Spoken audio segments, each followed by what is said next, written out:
Welcome to Analyst Talk with Jason Elder. It's like coffee with an analyst, or it could be whiskey with an analyst reading a spreadsheet, linking crime events, identifying a series, and getting the latest scoop on association news and training. So please don't beat that analyst and join us as we define the law enforcement analysis profession one episode at a time.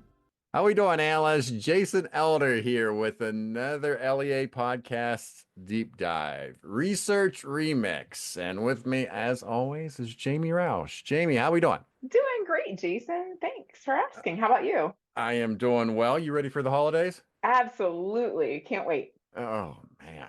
Yeah, so this will come out after the holidays. So I guess I'm just doing some research and predicting that you'll have a good one. Yeah, absolutely. We'll just put it into the existence out there. Absolutely. Make it happen. All right. So what are we talking about today in terms of research? So, Jason, I want to talk about the topic that analysts love to hate sometimes, which is hotspot policing. But I want to put a little bit of a spin on it today and talk a little bit about kind of a newer hotspot initiative and some research that's been published about something that was just recently done in Dallas.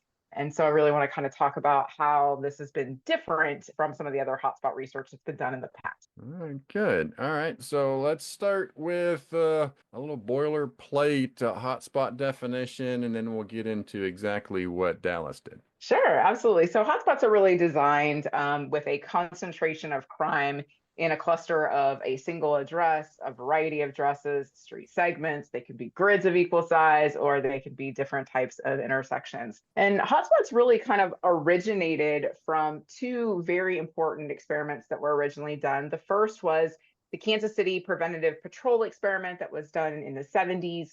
It was the focus about what happens when we put police presence in a particular area. And it was really the first study to really demonstrate research effectiveness for a specific style of policing, right? And it's a different strategy. One of the things about Kansas City, though, is it focused on this idea of like omnipresence. And it really was not something that was like the perfect experiment out there. There were some original concerns that they had about it and some limitations. And those were that they were using really large police areas like beats and districts. At the time, there was kind of a lack of statistical power to really look at how to design these areas and then also how to account for the activities that were taking place, and this inability to really document all of those kind of activities that were taking place in these particular areas, other than just police officers were in a particular location. And so one of the things that came out of Kansas City was kind of this idea about the fact that crime really clusters, it's concentrated in specific areas. And that led us to the 1988 Minneapolis police experiment on proactive policing. And it really was the first study that focused on these very small, tightly defined areas, geographic areas, also known as hotspots of crime. And so one of the things that happened in that particular study was that they formalized during the period from December 1st of 1988 to November 30th of 1989, this idea of creating hotspots based on specific concentrations of crime. They did hard crimes, which were your robberies, your murders, your ag assaults, and they did soft crimes, so other types of property crime and other type of nuisance crime. And so as they were designing these hotspots, they then designed a strategy to have police officers be in those spots and to do this, to actually document it effectively. And so the documentation piece was one of the really kind of important elements that went into or built upon the Kansas City experiment. So what we know today about hotspots coming from Minneapolis, and then also over 30 years of other studies of efficacy of hotspots, is that what you do at hotspots actually matters. So the individual tactics you use at hotspots matter. And that was really how we got to a study that was done by Christopher Coper, where he actually reviewed all of the data, that good quality data that was collected during the Minneapolis experiment, and determined that the period of time to be in these hotspots, these micro places, really was a sweet spot between 11 and 15 minutes before there was diminishing returns on the crime reduction benefits of being in those areas. Today, we effectively know that as the Coper curve, named after Christopher Coper, and the research that he did related to Minneapolis as well. So since that, all of those types of things, as I said, there's been over 3 decades of hotspot effectiveness and hotspot research that's been done. But one of the things that really hasn't been looked at is how do hotspots and reduction that is received during hotspots, how does it actually impact or does it impact a citywide reduction in crime? And so the idea is that if you're working in these hotspots, can you actively, effectively bring down crime holistically across the city? And so that's what leads us into the work that Dallas essentially started to do. And so in 2021, primarily in response to rising violence in Dallas, then Chief Eddie Garcia and researchers from the University of Texas at San Antonio began a true kind of three-phased approach to addressing their violence, with phase one being an effective hotspot policing strategy.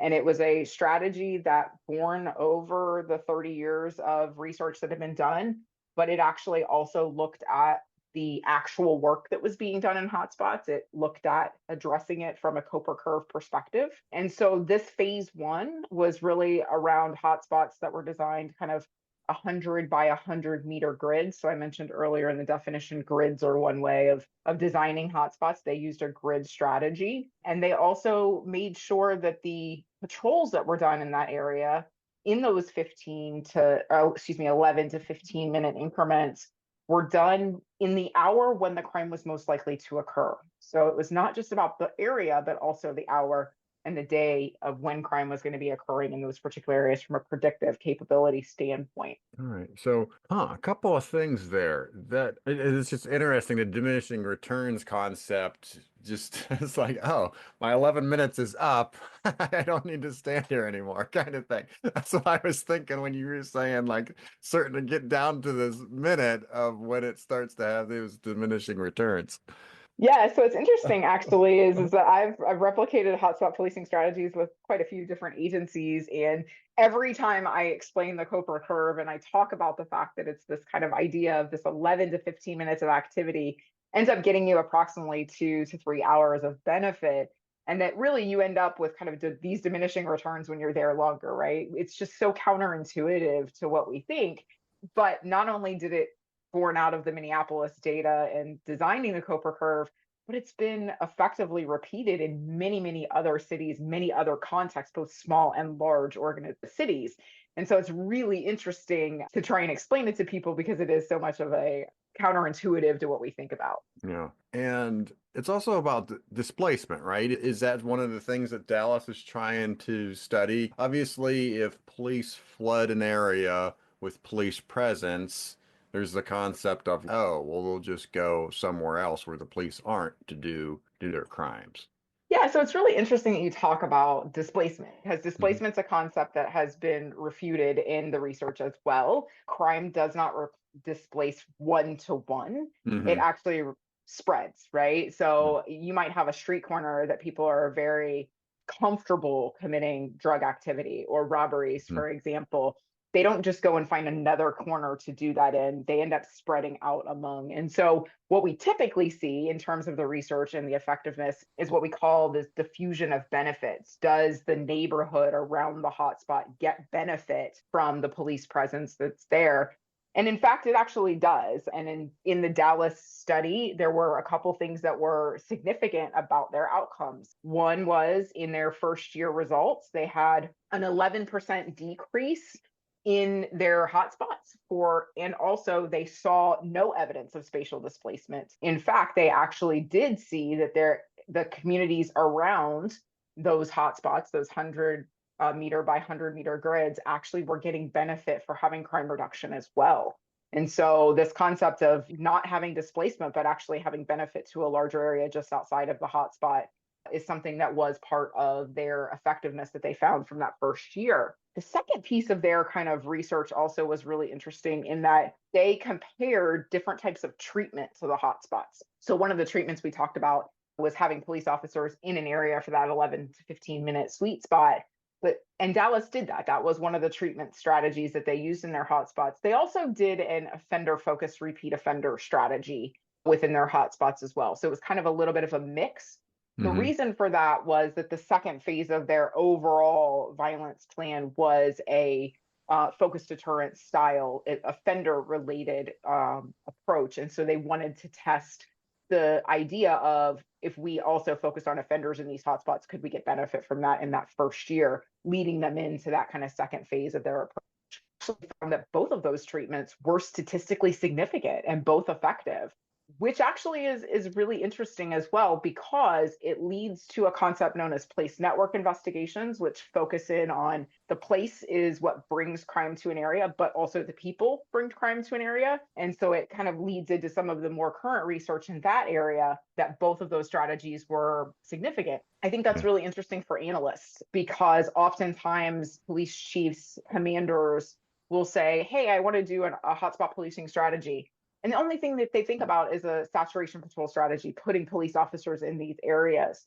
What this study has brought to the table is that you could also do a very offender-focused strategy within that concentrated area and still receive some benefit from that. Actually, in this case, they saw statistically significant benefit. So you don't have to use the same approach at every hotspot. You also don't have to use just that one strategy of kind of a saturation patrol approach within hotspots as well. Yeah. So the study was able to separate and test both of those strategies? Because when you said that, I was just like, oh, well, one could easily influence the other, right? You got two approaches going on at once. Then how do you know which one was effective? But as you mentioned, that this study was able to show that both were effective. Absolutely. And so this actually goes to something else that's really important for that analyst who has gotten that request for, hey, let's do a hotspot policing strategy here. Documentation of what people actually do, what officers do within those hotspots is critically important. The better granular data that you collect, the better that you can determine and pull apart these different types of treatments so that you can evaluate which one is more effective, if there is one that's more effective than the other.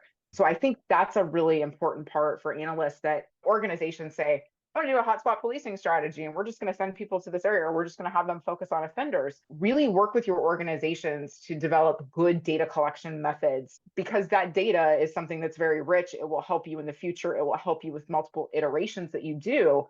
But you can also see that data is extremely valuable to, for example, as I mentioned earlier, Dr. Coper's study of going back and looking years later at the Minneapolis data and being able to determine the amount of time there was significant to that being an effective strategy. So that's another really important point for analysts, is really focusing on the data collection for hotspots as well.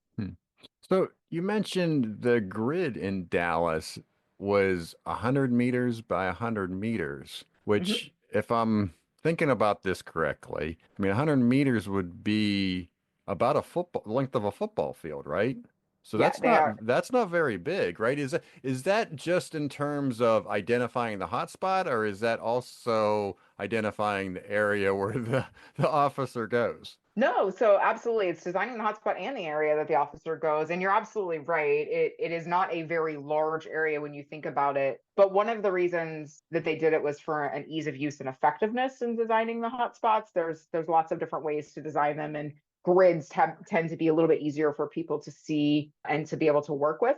But the other thing that's important about this is that they were very pinpointed and focused on the days and hours that they wanted people in those grids, right? So it wasn't like every officer who rode that particular beat or who was in that particular area would be going into that smaller geographic concentrated area all the time, so that it would be kind of an oversaturation. They were very focused around day of week and time of day. I think that also is really interesting, because in organizations that I've worked with, I've seen organizations that say, hey, we just want you to be in the hotspot. But if you're in the hotspot when the crime is predicted to be occurring, or day of week, based on the data that you're using to design the hotspot, you do have the ability to spread officers to more hotspots over periods of time. So you get better coverage for your hotspot strategy than just saying, here are all the hotspots. And Dallas actually found that as they started getting officers, especially line level officers, involved in the strategy and explaining to them about being in each grid during this day and this hour of that over the strategy over that first year, initially they had 62% that were in the hotspots when the day of week, hour of day combination that was given. And towards the end of the strategy, they had 90% fidelity. So they saw a huge increase in people being able to say, okay, I'm going to be in this area at this date and this time because that's what was designed for this particular hotspot, rather than just going there kind of at their will. Yeah. And, and I do want to get into what the officers actually do or did in those hotspots. But before we do, just in terms of the identifying the hotspots and doing the grid, because you mentioned earlier this is 30 years in the making, and there's obviously been improvements in terms of the strategies and the decision makings, but also we have 30 years of improvement in terms of mapping, in terms Absolutely. of identifying the exact spot, right? So, because and one of my things as I'm thinking through is, as you're talking about a 100 meter by 100 meter spot or something like that, really large areas, the hospitals, the Walmarts, the malls, areas where they put when they geocoded, they would just put it all in one location, right? So it's like, oh, Absolutely. well, that's not necessarily accurate. So I'm given all that. I'm not sure if even the research went into that kind of aspect of just the data that went into creating the hotspot. They did talk about specifically the types of violent crime, but they didn't get into the details. At Hmm. least in the version of the research that we'll share in the show notes here, they didn't Hmm. get into all of the details of how the hotspots were designed. Hmm. I can tell you from my experience that it is important to look at where data goes, where you have concentrations that don't seem to make sense. Like the hospital, for example, is a good Hmm. example that you just gave, right? You'll have people who go to the hospital because of an injury and it'll end up being reported there, but that's not where the crime actually occurred. That's not a hotspot, right? You're really Hmm. trying to focus in on where the crime occurred. And so strategies that I've used in the past are really to go through the data, remove those concentrated places that are going to have large amounts of reporting, whether that's a police precinct or the jail or the hospital, those types of things from the data set, and then design the hotspots. If it's a gridded approach, because that's easier for the organization, then obviously the grids come from the size that makes sense and from the data. Or if you're using some of those more advanced technological tools like mapping, for example, that allows it to draw the hotspots based on the true concentration. And again, you can tell the tool that you want the hotspots to be roughly the same size. Then again, that's going to be based on data that's a lot cleaner and it's not going to have those concentrations around those areas that are your outliers. No. All right. No, I know it. Let's get into what the officers are actually doing once they're at the hot spots. Because I think this goes into a lot of different strategies with hotspot policing, but also in problem solving and other endeavors that an analyst might come across. Yeah, absolutely. So in the Dallas experiment, as I mentioned, the two treatments that they focused on was an offender focused kind of repeat offender strategy that was making contact with those offenders in that area and looking at if they were involved in any future events during the initiative. So they focused in on those repeat offenders. A lot less detail was given about that strategy other than just that they focused on those offenders. And then the Mhm. treatment two was the high visibility, so stationary lights on their vehicle for 15 minutes within each of those hotspots. Again, when the day of week, time of day, primarily the hour is when they wanted to focus in that they had that high level of visibility at the hotspot. Now, that was certainly Dallas's approach, but as you Mhm. just mentioned, as we look over the history of hotspot research, there's lots of tactics that go on in hotspots. Again, problem-oriented policing is one effort for doing that. Saturation patrol or high visibility policing, offender-focused policing. And then, as I alluded to a little bit earlier, you are starting to see more of kind of this place network investigation approach, which focuses on the people and the place together and what are the factors essentially that give rise to that concentration? Is it people who are comfortable in those places in that area? Is there a laundromat, for example, or a convenience store or something like that that make them comfortable to commit crime in those particular areas? So those are also strategies that kind of combined problem-oriented policing and high visibility as well. Yeah. You said lights on is. Yes. So their strategy was a high visibility, stationary in the actual hotspot for 15 minutes with their emergency lights turned on. Mhm. All right. So that's what I mean. That's interesting. So that kind of reminds me a little bit of DDEX in a way of like how the the presence of police and how it impacts crime around an accident or a car stop. Absolutely. And I can tell you that even being involved in multiple hotspot policing initiatives, emergency lights on, emergency lights off tends to be one of the things that organizations debate about when they are Mhm. designing these strategies. Is, do you need the lights to recommend to have that police presence? Does that falsely tell the community that there's something going on there, right? Like, because Mhm. emergency lights usually represent that there's something, that there is an emergency, right? Well, in this case, Mhm. it's not an emergency. You're in the area and you're stationary for 15 minutes from a high visibility standpoint. So having lights on or lights off is also a kind of a decision point for organizations, and there is Mhm. usually pretty good debate about that. Hmm.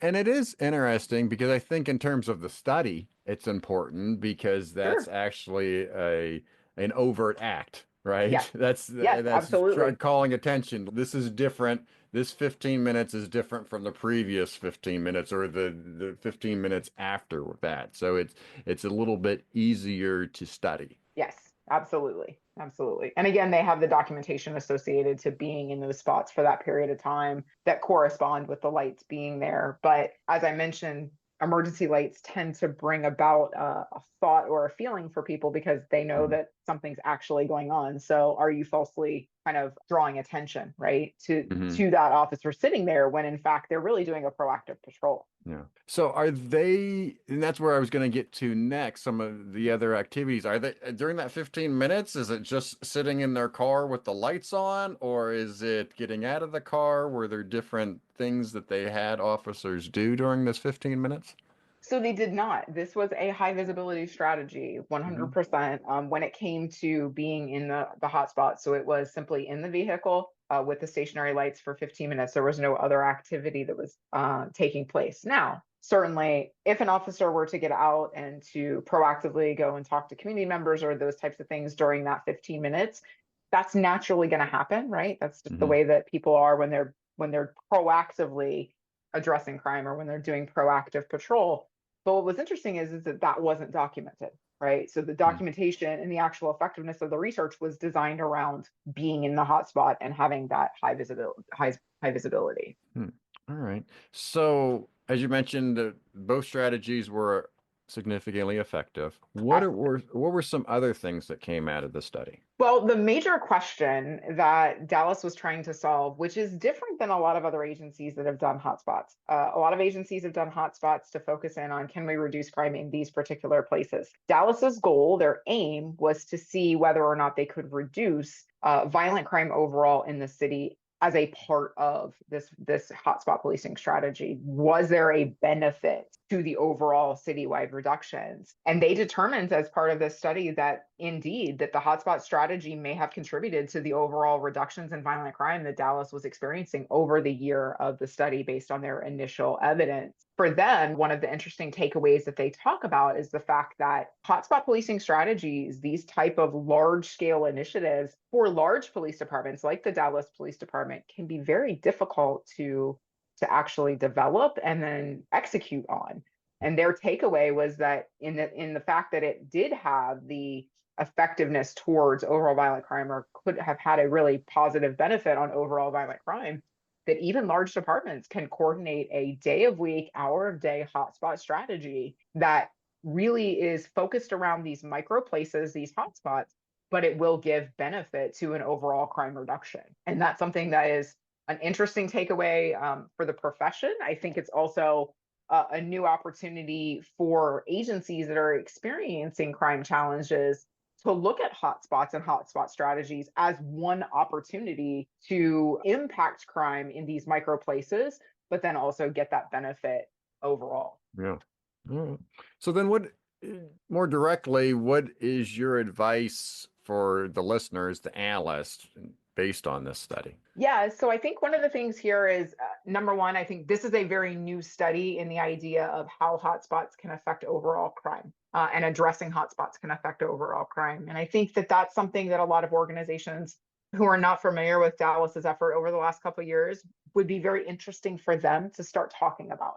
So when we have crime spikes, whether it's property crime or violent crime overall at the citywide level, looking at hotspots as a strategy to help work towards bringing down that overall crime issue is something that probably a lot of organizations don't know about yet. And really, I think analysts can introduce within their organizations. The second piece that I mentioned earlier is that these strategies are not ones that you can just say tomorrow you want to start and they just happen. There's the designing of the hotspots and how the designing of the hotspots take place, what you include, what you don't include, whether you do street segments, individual addresses, whether you do map-based concentrations that design hotspots of the same size, or you do grids like Dallas. The analyst is going to be critical in helping to design what is the right data that is used, what should the hotspots look like, whether you choose to go any of those different configurations.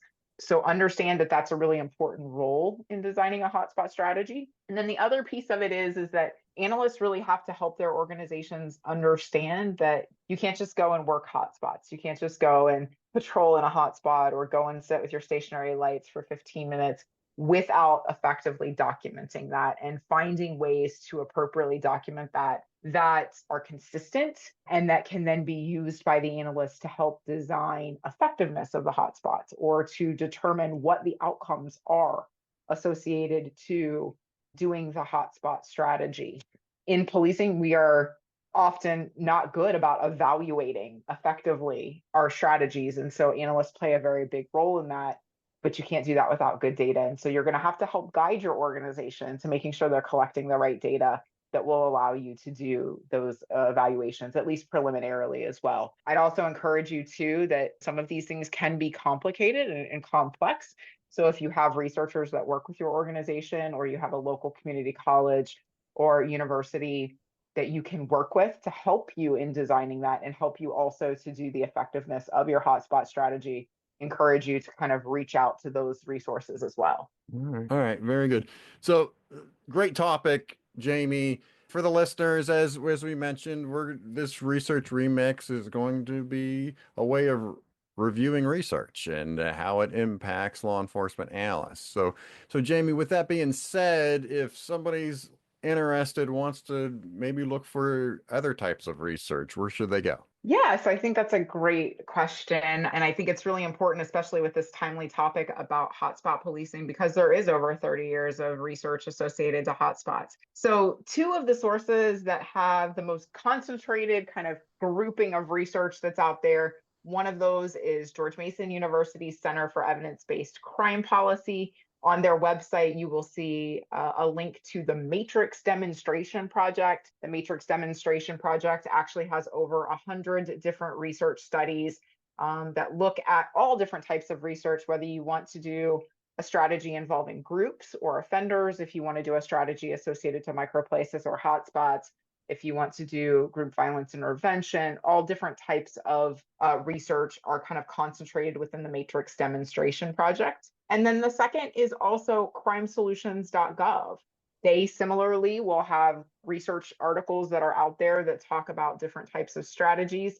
They are tagged so that you can go in and you can actually select the type of research you're looking for. It also has a very robust search feature that allows you to look up a particular topic as well. So you could, in this case, just put in hotspots and be able to get all of the studies that are on crimesolutions.gov for that as well. So those are two of the areas that kind of have the best research out there. And then also I encourage analysts to get involved with the American Society of Evidence-Based Policing. The ASEDP is an organization that's devoted to really making sure that evidence-based practices are put in place in law enforcement and criminal justice agencies.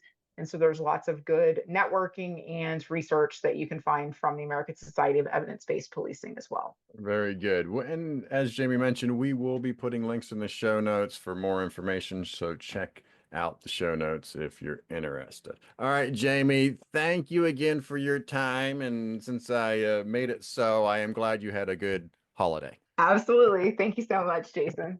Thank you for making it to the end of another episode of Analyst Talk with Jason Elder. You can show your support by sharing this and other episodes found on our website at www.leapodcasts.com. If you have a topic you would like us to cover or have a suggestion for our next guest, please send us an email at leapodcasts@gmail.com. Till next time, analysts, keep talking.